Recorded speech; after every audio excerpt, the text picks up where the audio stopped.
This is the XrmToolCast from CRM Audio with business applications MVPs Daryl and Jonas Rapp.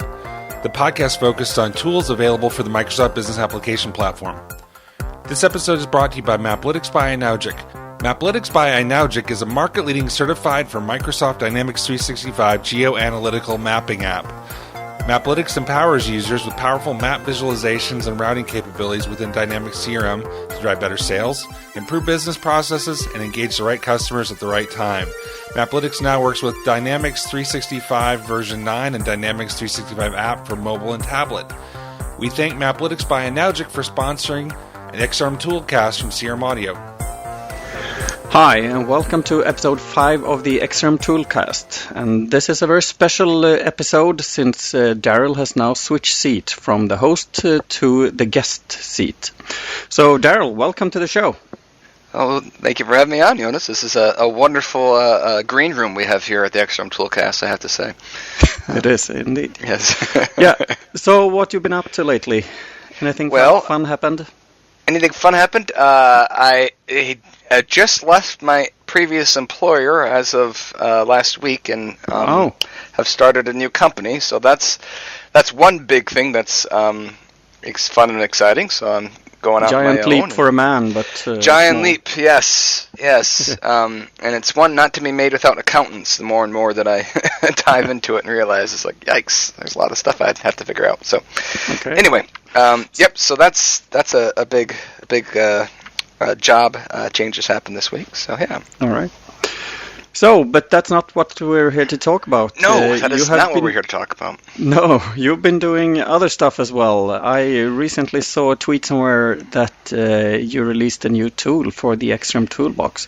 Yes. It's called, I guess, the Visual Studio Solution Accelerator, and it makes me feel like, okay, my Visual Studio is slow. I should add this to make it faster. Or what's the purpose of this? What problem does it solve?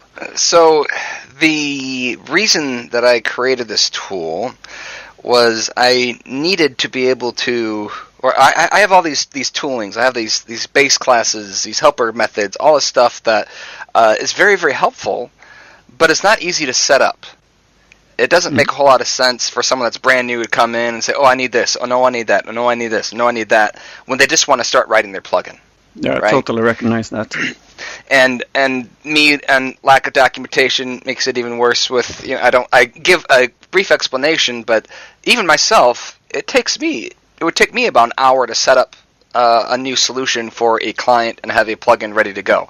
It includes building the early bound entities. It includes bringing in all my sources from GitHub. That includes setting up shared projects so I didn't have to IO merge code. Like all this stuff, and this includes setting up unit testing. All this stuff I had to set up. Took me an hour or a little bit more even to set up, because I always set it up with the naming of the client that I'm working at, and it was a very painful part. And so when I want to teach those things to people, when I can't give them, okay, here's an hour and a half instructions of how you go through and set this up. Because no one's going to do that. No. And again, you have to do it over and over again for each new developer, and we don't like doing things more than once, right? Yeah, if I do something twice, it's once too many. So, yeah. So it will solve the problem of manually having to, even if you have all these sort of accelerators already to help you with the development, it will solve the problem of setting it up manually to be able to get to that accelerated state of your solution, right? Correct. So it's designed specifically for brand new project day one. Go ahead and get started here. The one thing that I will add that is different about it is that it can also do. It's designed to be a wizard in that you can also add it to an existing solution as well. So if you've already got a solution with some plugins in it, and you want to bring in, and then maybe you're creating a new plugin, and you want to utilize these new libraries in the new plugin, you can go ahead and run the tool, add everything to your solution, bring in all the NuGet packages, and that's awesome. There are so many cases when you want to try something new, but you're required to have a greenfield scenario, and you always have this old baggage you're carrying around. So that's great. So, but what does it actually do? I actually downloaded it recently and looked at it. There were like 3 options to do this, do that, and then finally do something else. So what are the steps it does? So the the first step, if you look at the options, the first option is to go ahead and install the Accelerator projects into your solution. Okay, so these are going to be the shared plugin base classes that I recommend that you create, because if I back up a little bit farther, you don't want to be having a GitHub project that is your base class that you put all your code in. That's somebody else's project, because sooner or later you're going to want to make a change in that, and now you've changed the code, and so if you change the code, then you can't. Then how can you upgrade it and that kind of stuff? So you want to have a layer of abstraction between what anybody's stuff is, but my stuff, as I'm talking about in particular here, you want to have a layer of abstraction between that plugin base class and your plugin base class at the client. Because you're always going to run into some weird situation of, they're on-prem and they've got some custom logging database that they want to use instead of the CRM logging database logging functionality. Like maybe they want to do that, or maybe this is a online customer and they want to be able to have logging that automatically sends it out to what was the thing Jason used last week? What's the Azure logging service? Yeah, the App Insights. App Insights. There we go. Yeah, maybe you want to do that. So that's stuff that belongs in your particular client's layer of logic. But that doesn't belong in the actual base core stuff, because then you add all these dependencies that you don't want or you don't need. Yeah. So you disconnect the framework at a certain level from what you consider to be core that you have supplied them with, and where you're actually able to customize it for your own company or your own tailored needs. That's exactly right. It's exactly right, because you want to have that layer in there where you can put whatever you want's custom in there, and if I ever update my stuff, I don't want to break you. And so that's the whole point of having that extra stuff there. And it's really hard to explain that to somebody brand new, to say, all right, now you need to create this project and do it this way. And there's all these questions. Not only are there questions of what do I do, but why as well. So if I can eliminate the what do I do, then there's only the why to answer, and that makes it a little simpler. So when you install this base accelerator project, do you get sort of sample snippets and to see how you're using all these? So it's a whole walkthrough wizard, all right? So first it says, okay, what solution do you want to? Do you want to create a solution? Do you want to use an existing solution? So you select that solution. And then based on that solution, it's going to guess at what your base namespace really is. So, for example, I have an example project, and the base namespace is xyz.xrm. So the company xyz.xrm. That's my namespace. So everything's going to live in that namespace, basically. I mean, there may be sub namespaces, but that's going to be the root one, right? So you define that.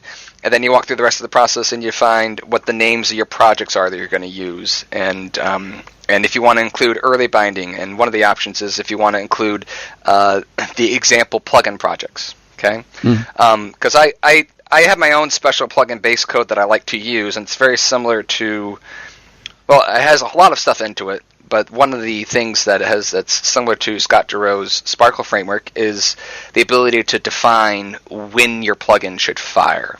Should it fire on this message, on this, for this entity, for this stage, all that kind of fun stuff. Now, it doesn't use that to go and wire up the registrations for you, although I theoretically could write a tool to do that at some point in the future. But primarily it's serving two purposes. One, that you don't have to ever write any code that checks for some weird state that you shouldn't be in. I hate it when I see code on all these plugins that are checking to see, am I running in delete? Well, exit. Well, why are you checking for this? Would just declare that you don't run in that. You're better off doing it that way. So I have to confess, I've written so many if return statements like that in my time. Yeah. And it's because it's easy to do. It's not really that painful, and you can go to sleep at night, right? And I mean, it's not gonna kill anything. But it's just why start in that path? Why start in that level? Why not just give it a little bit extra to start in the next level? And then as well, for new developers that are coming in, or maybe you coming in 3 months later and looking at your plugin, or 2 weeks later, this is when this plugin is supposed to execute, and these are the events that it's supposed to handle. You can just know that because it's declaring that rather than having to read a whole bunch of source code. So and I have to say also, I mean, one of these checks at some points they sort of work against you. I know I had a plugin firing on pre-operation, and I realized, okay, I really have to do this pre-validation. So I just changed the step registration, But then nothing happened, of course, since I was also checking the stage there. So you had to rewrite and recompile and update the whole environment. So I like that approach.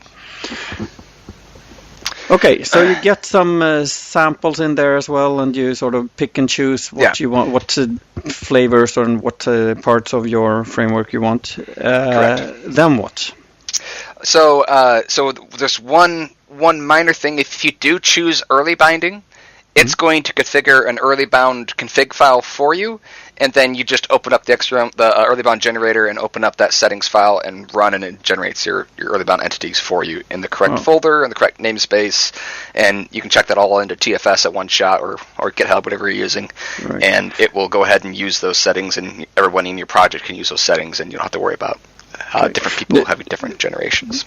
Just out of curiosity, I mean, when you're checking, finding the namespace and so on, and I don't know if you are looking at what entities do we need to create early bound for as well. How do you look in the existing code? Is it reflection or just file parsing?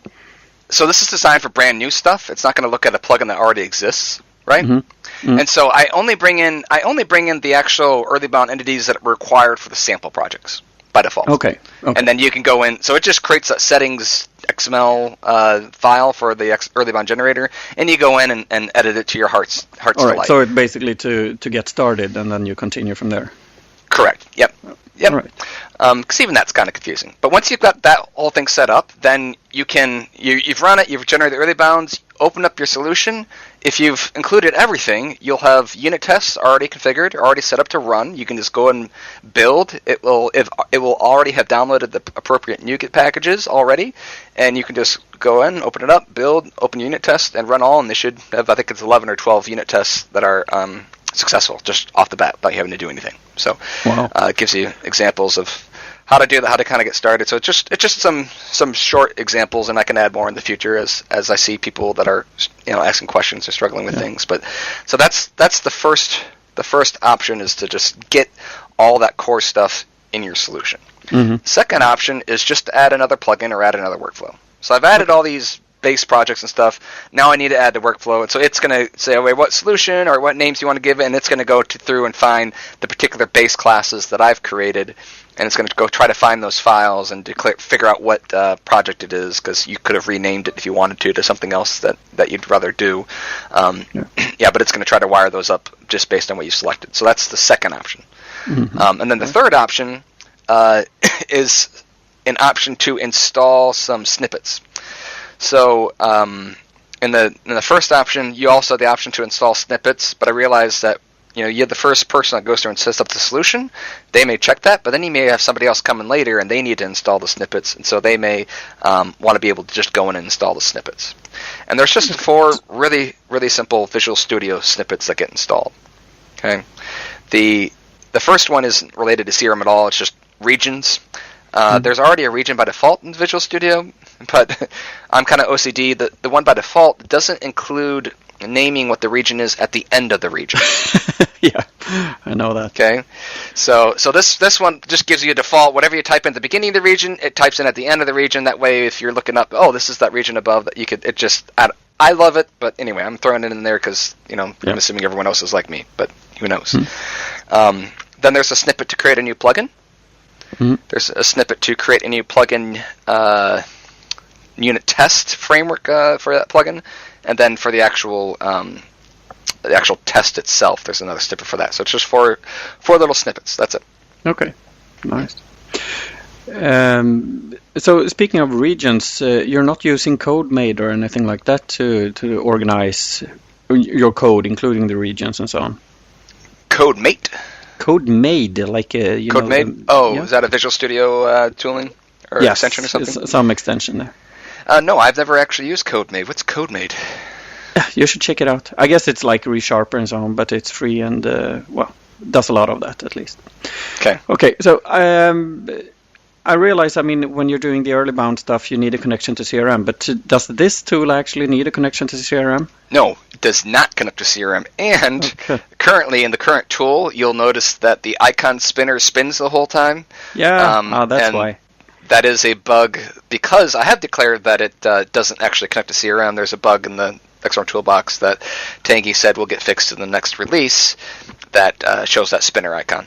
So, okay, got it. So I was wondering that's about why that you see when I was that. testing here.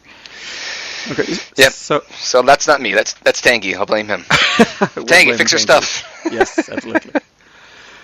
So, I mean, of course, this is, I know you created the framework behind that, the accelerators itself that it's using. There are a lot of others. Why should you use this one? This is your primary plug-in time here. So why should you use this instead of the other options out there? Why is mine amazing and everyone should use it? That's the question, really. Exactly. Yeah. Well, because it was created by me, of course. There you go. Nobody do you see any advantages that you have, or is there even anything similar to this out there? I would say there are maybe some similar pieces, but it's primarily just my total way that I set up my own projects on all my own clients for the last 5 years. This is how I've done it. And so I'm just taking that experience and trying to spread it to whoever is willing to learn. Are there other things out there? Yes. Do I know about them very much? No. So it's kind of hard to compare some things. I did take a look at Scott Durow's Sparkle framework I mentioned before, and the main thing that I looked in there is how he sets up how this assembly should be registered. And his methodology for doing that are to add attributes to your class, to your plugin. And that's really kind of ugly when you look at it in code. Like, there's all these attributes, and these visually ugly. Yes, visually ugly. There's like 30 of them there. And so I kind of go a little bit farther and say, no, I don't really want to do that. I want to be able to just define only what I want to define. And I want to define it in a much cleaner way. Now, he's got tools that automatically define that for you based on how you've registered it. But I don't like having to put that little step in the developer's hitch of, okay, go and register. Okay, now that you've registered, go and run the tool to go and grab it. I'd just rather the developer do it themselves. So I'm a big fan of fluent methods. You'll see fluent methods throughout all my stuff, and that's exactly how I show setting up those connections is the fluent method of, say, all right, for these entities, for this message, with this custom action, call this message, and yeah, you're done. So that's one advantage with that. So the first argument is that yours look good and Scott Durow is ugly. It's prettier in Scott Durow's. Yes, that's that one. The funny part with early bound entities is I don't use the link to CRM provider.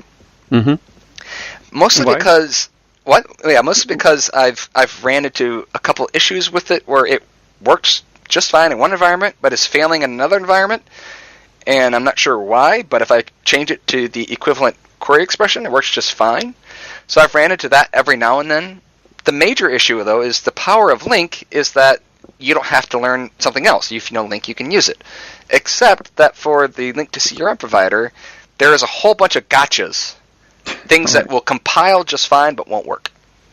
Okay, so they follow the link standard, but it doesn't really execute. Yeah, you can have the link syntax, but you don't know, I've got to have everything that's a constant, and my comparison has to be on the right-hand side of my equals equation. I can't put it in the left-hand. Like, there's all these little tidbits that I'm like, it's just easier to just go through and do query expressions, or in my mind. And unless it's something extremely complicated and you want to use something like the fetch XML ability to do that, sure, go ahead. But in my mind, it's a lot easier to use query expressions, and I add a lot of helpful extensions to the query expressions to make them way, way less verbose.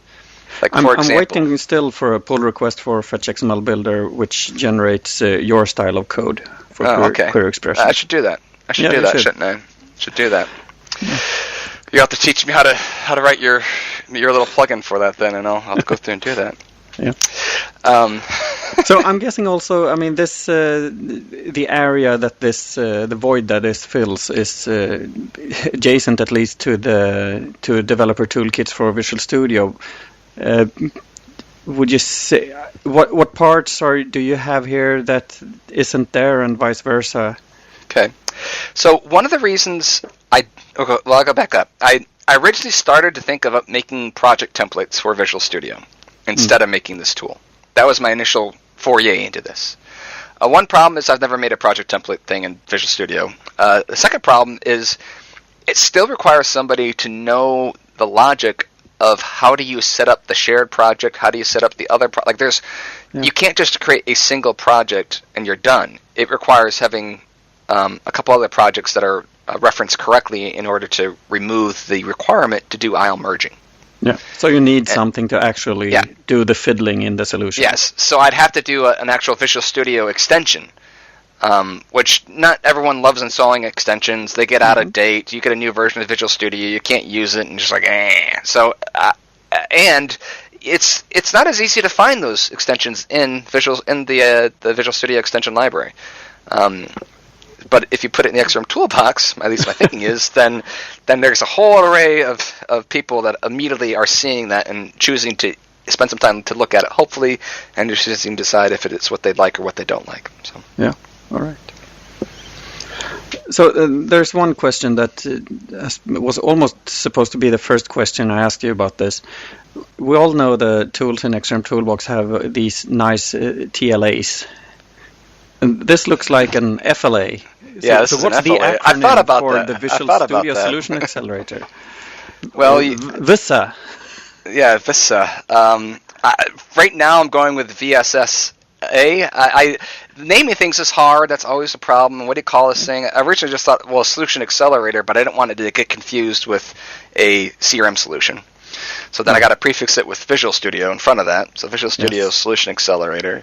So right now it's going to be a 4-letter acronym rather than a 3-letter acronym. So I thought about it and I questioned myself and I said, I think I'm just going to do it like this because it makes most sense to me. But do you think I'm wrong? Should I come up with a better one? No, I think this is good, and it says what it is. Yeah. So we all know, as I asked you earlier today, at least I tend to release things when they are not quite version 1.0. And we all know it will evolve after this. What do you see coming for next release? What are you working on or thinking about to do next? This was primarily for me the part that I didn't go through and iron out all the details was the testing of things. So I'm sure there's going to be some issue where if you change this name, the functionality that I use to go find it and replace it isn't going to work. I'm sure there's some potential projects out there or solutions out there that have some sort of structure that isn't expected that's going to fail. Like those are my expectations of things that this isn't going to work at some point in the future. I'm going to need to look at that in the near future. So that's my major first concern. Aside from that, this was. You kind of have to get it all working correctly.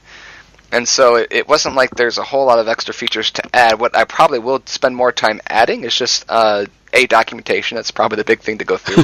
Because even right now, it just has 3 options, and you really have no idea what to do. So like, I need to put in, you select the first option, I just fill out the text box and say, it'll do this or it'll do that. You can go through and get an idea of what the heck is this thing supposed to do or how is it going to work. I need to create a video on it and kind of walk through that process, all that kind of fun stuff. I've even thought of taking the whole wizard functionality thing and extracting that out into something that we could reuse in other projects if you ever needed to do that sort of thing. So okay, so you mean the whole UI layout of the wizardy?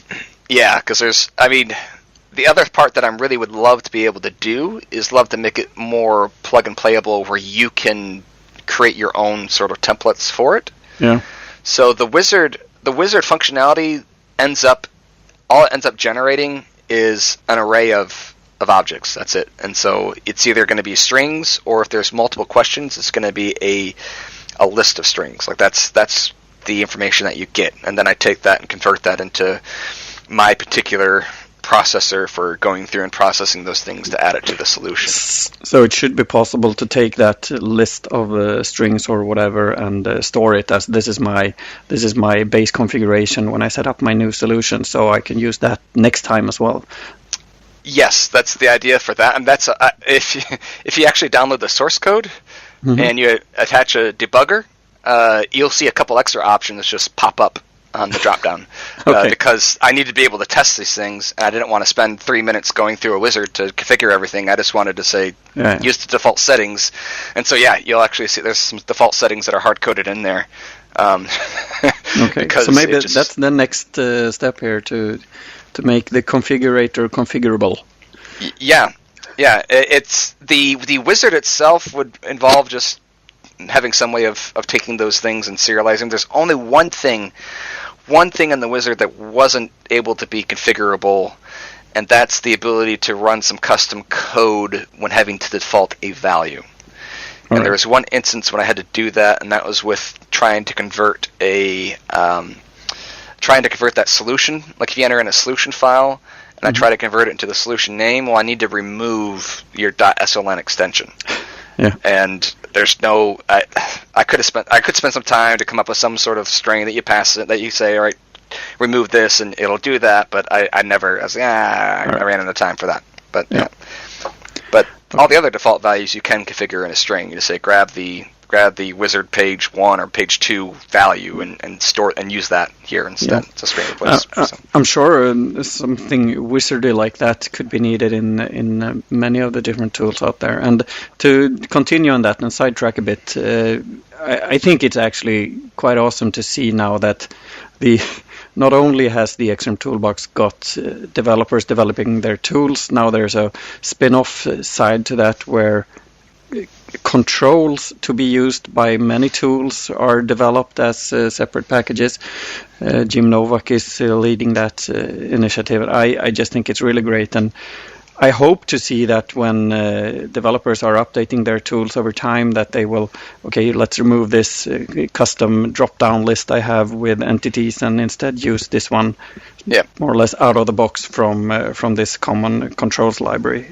I worked with Jim and at Boston at the Boston 365 event to try to get those to a point where we can pull them into our projects a little bit easier using a NuGet-only, source-only NuGet package. So I'm not sure if he's released that. Do you know if he's released that source-only NuGet?